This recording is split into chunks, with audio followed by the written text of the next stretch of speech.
At a time when most teens are starting to drive, Matt Guthmiller learned to fly. The 19-year-old recently became the youngest pilot ever to circumnavigate the globe, and he did it alone. Carter Evans spoke with Guthmiller about his historic journey.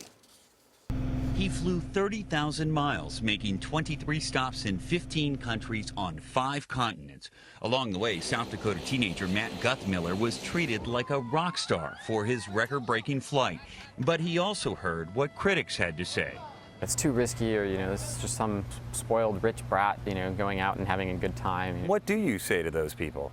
Not much. It was certainly a lot of fun. I had a good time, but it was a lot of work, and I hope that what I did inspires other people to go out and do big things.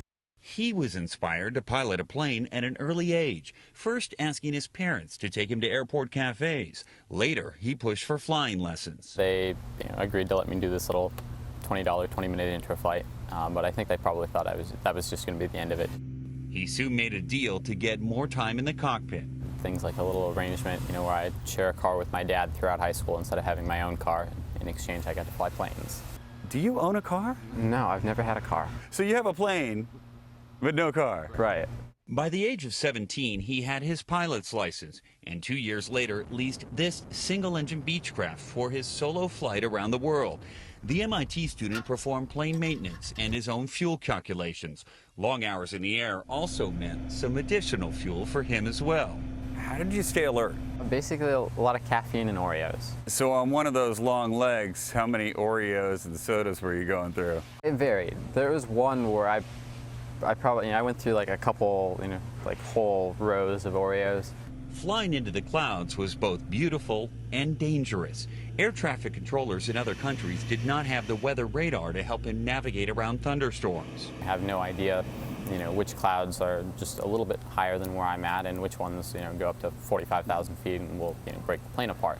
You're flying a plane that's not pressurized, it doesn't have oxygen, so you have a fairly low ceiling. You can't fly above all the clouds. Right, and with a bunch of fuel, it's also hard to get up. One day after our interview, another young pilot, 17-year-old Horace Suleiman, died after crashing his plane on what Guthmiller calls the most difficult leg of his own journey, American Samoa to Hawaii. Guthmiller flew from the same airstrip as Suleiman and says the takeoff is technically challenging because of the heavy fuel load needed for the 16-hour stretch. In spite of the risks and even a fear of heights, Guthmiller succeeded in breaking the record and raising money for computer science education through code.org. He's a coder himself who started his own tech company at the age of 12, and his goals are more than sky high. I think it'd be really cool to start the next Apple, but we'll see how that goes. Aiming high, right? Yeah. I guess that's kind of how I look at everything. Shoot for the stars, you get somewhere good. For CBS This Morning, Carter Evans, Los Angeles.